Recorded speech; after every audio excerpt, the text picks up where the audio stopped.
नमस्कार। अगर आप मेरे चैनल पे नए हैं तो मुझे सब्सक्राइब कर लीजिए, लाइक कर लीजिए, शेयर कर लीजिए और कमेंट करते रहिए।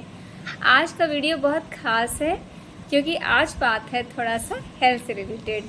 चलिए आज बात करते हैं थोड़ी हेल्थ की। आज का विषय है HbA1c का टेस्ट। HbA1c का टेस्ट यूजुअली जब होता क्या है, जब हम लोग डॉक्टर के पास जाते हैं, जो लोग डायबिटिक होते हैं तो डॉक्टर उन्हें अक्सर अपनी शुगर की मॉनिटरिंग के लिए शुगर की जांच करने को कहते हैं, मगर डॉक्टर एक और टेस्ट उनको कहते हैं कराने को जिसका नाम है HbA1c। अब आप सोच रहे होंगे HbA1c क्या होता है, तो चलिए थोड़ा जानते हैं आज इस टेस्ट के बारे में। क्या होता है HbA1c?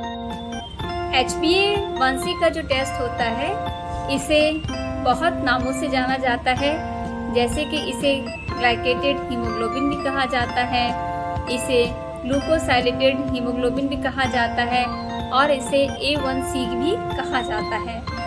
होता क्या है, HbA1c का मतलब होता है, एक तो इसमें दो पार्ट होते हैं, एक तो हीमोग्लोबिन का पार्ट होता है और एक ब्लड का पार्ट होता है। होता क्या है कि जो हमारी हीमोग्लोबिन होती है वो शुगर से जाके लिंक्ड हो जाती है, बॉन्ड बना लेती है, और जब ये बॉन्ड बना लेती है तो ये ग्लाइकेटेड हीमोग्लोबिन कहलाता है। और होता क्या है, ये जांच दो से 3 महीने के बीच में करानी पड़ती है। होता क्या है, जो हमारी सेल्स की उम्र होती है वो 2 से 3 महीने ही होती है, इसीलिए हर दूसरे तीसरे महीने डॉक्टर इसको रिकमेंड करते हैं।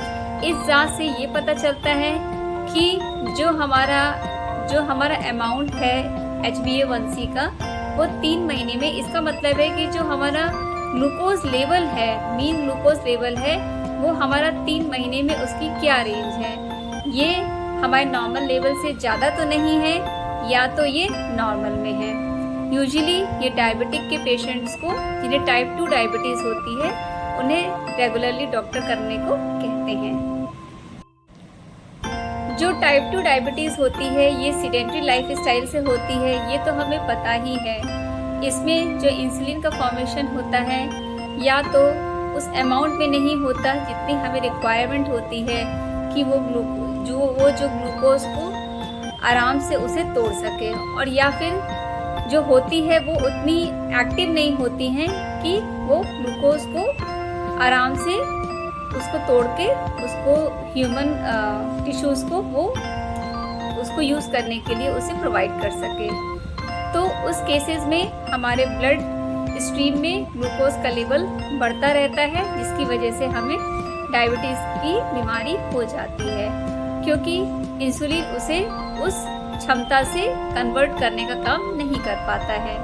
उस केस में हमारा जो ग्लूकोज लेवल होता है वो बढ़ता रहता है, और जितना ज़्यादा बढ़ता है उतना ही हमारे हीमोग्लोबिन से ये लिंक्ड होता रहता है, बॉन्ड बनाता रहता है, जिससे HbA1c का फॉर्मेशन होता रहता है। तो जब ये HbA1c का फॉर्मेशन होता रहता है तो HbA1c का जब टेस्ट होता है तो इसी को नापा जाता है कि उस दौरान कितना परसेंटेज हमारे बॉडी में था, जिससे हमें 3 महीने की शुगर की लेवल का पता चल जाता है। चलिए अब थोड़ा जानते हैं इसकी यूनिट के बारे में और इसकी क्या परसेंटेज वैल्यू का क्या मतलब होता है, इसके बारे में जानते हैं। अब इसकी हम वैल्यूज के बारे में जानते हैं कि क्या होता है इसका इंटरप्रिटेशन और डायग्नोसिस। होता क्या है कि अगर किसी की वैल्यू 5.7 के करीब आती है या उससे कम आती है तो इसका मतलब ये है, ये यूजुअली परसेंटेज में ही कैलकुलेट होती है, तो इसका मतलब ये है कि वो व्यक्ति नॉर्मल है, अभी उसको किसी भी तरह की डायबिटीज़ की शिकायत नहीं है। और उसके आगे अगर ये 5.7 से अबव और 6.4 के करीब इन बिटवीन अगर इसकी वैल्यूज़ आती हैं आपके पास में परसेंटेज में, तो इसका मतलब है वो जो पर्सन जो भी है वो प्री डायबिटिक कंडीशन में है। प्री डायबिटीज़ का मतलब होता है ही can impose to against diabetes. तो इसका मतलब ये है कि किसी को डायबिटीज़ अब हो सकती है, तो इसीलिए हमें अलर्ट होना है। कई बार ऐसा होता है कि प्री डायबिटिक कंडीशन में कंडीशंस रिवर्स भी हो जाती हैं अगर कोई व्यक्ति अपनी डाइट का ख्याल रखे और सीडेंटरी लाइफ स्टाइल को थोड़ा सा चेंज करे। ये सिर्फ अपनी लाइफ स्टाइल को चेंज करने से ही हो जाता है। अब इसके आगे की बात करते हैं। और किसी का अगर 6.4 से अबव रिजल्ट आता है परसेंटेज में, तो इसका मतलब है कि वो पर्सन डायबिटिक है और उसकी वैल्यू ज़्यादा है, जो नॉर्मल से बहुत आगे की तरफ उसकी वैल्यू शो कर रही है। तो इसी तरह इसके डायग्नोसिस, जब हम रिजल्ट आते हैं इसके डायग्नोस कर सकते हैं कि वो व्यक्ति नॉर्मल है, प्री डायबिटिक है या डायबिटिक है। ये जांच बहुत ज़रूरी होती है। जो लोग डायबिटिक होते हैं और इन्हें समय समय पर इसकी जांच कराते रहना चाहिए डॉक्टर की सलाह से। तो अगर आपको ये जानकारी अच्छी लगी हो तो प्लीज़ इसे लाइक कर लीजिए, शेयर कर लीजिए, कमेंट कर दीजिए और मुझे फॉलो करते रहिए। Thank you.